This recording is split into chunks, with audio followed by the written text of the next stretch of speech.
Hey everyone, and welcome. Ever wonder what's really going on inside your tablet or your phone? Well, today we're going to uncover a secret about a very hungry little creature living in all your devices. No, really, think about it. You're watching a video of awesome hockey goals and then bam! The very next video is another amazing one. How does it know? Is there like a tiny wizard living inside your screen waving a little wand? Well, it's not exactly magic, but it is kind of like a creature, a very, very hungry digital creature that is always looking for a snack. Okay, let's go meet this mysterious creature. It's called artificial intelligence, or AI for short, and we're about to find out how it gets so incredibly smart. I want you to picture a baby snowy owl. You know those beautiful birds we have right here in Quebec? It's tiny and fluffy, and to grow up into a big, wise owl, it needs to eat a lot. Well, AI is just like that. So, what does our little AI owl eat, anyway? Does it swoop down to grab some delicious poutine? I mean, who wouldn't want to? But nope, that's not its favorite food. It eats something else entirely. Something that you actually help create every single day, probably without even realizing it. Our AI creature eats data. Now, data might sound like a huge, complicated word, but it's actually really simple. Data is just information. It's the pictures you see, the words in books, and the sounds you hear. Basically, it's AI food. So what kind of data are we talking about? Well, imagine an AI seeing thousands of pictures of beavers building dams. It starts to learn, hey, that's a beaver. Or it watches hours and hours of the Montreal Canadiens, and it starts to figure out the rules of hockey. It eats all the words in your favorite books, the sounds of cars crossing the Jacques Cartier Bridge, and, yep, even your high score in a video game. All of that stuff is data.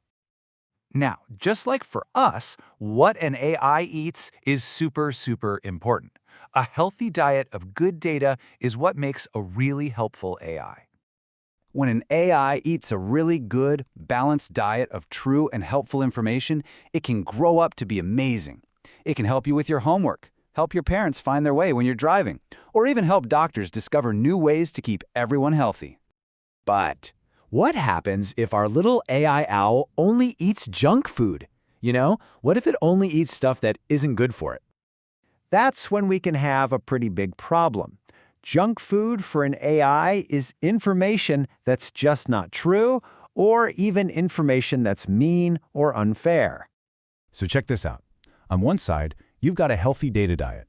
True facts, pictures of all different kinds of people, and helpful words. The result? A smart, helpful AI. Awesome. But on the other side, you have a junk food diet. Made-up facts, only seeing pictures of one type of person, or mean words. That gives the AI a really bad digital tummy ache, and it can get confused or even become unfair. And this is so important to remember. If an AI only eats unfair information, it can actually learn to be unfair too. It doesn't know any better. It only knows what it's been fed. And listen, some data is extra special and should be kept private. Think about it like your family's secret recipe for tortilla. You wouldn't share that with just anybody, right? It's exactly the same with your personal info, like your name or your address. That's private data, and we should never feed that to an AI. Now, all this might sound a little complicated, but here is the absolute best part. When it comes to what an AI eats, you can be one of the chefs. That's right, you have the power to help make AI smart and helpful. And you do it just by being curious and asking questions about the stuff you see online. So I've got a mission for you. I want you to become an AI detective. The next time a game or an app suggests a new video for you, just stop and think for a second. Ask yourself, what data food did it eat to learn this about me? Then go talk about what you found with a parent or a teacher.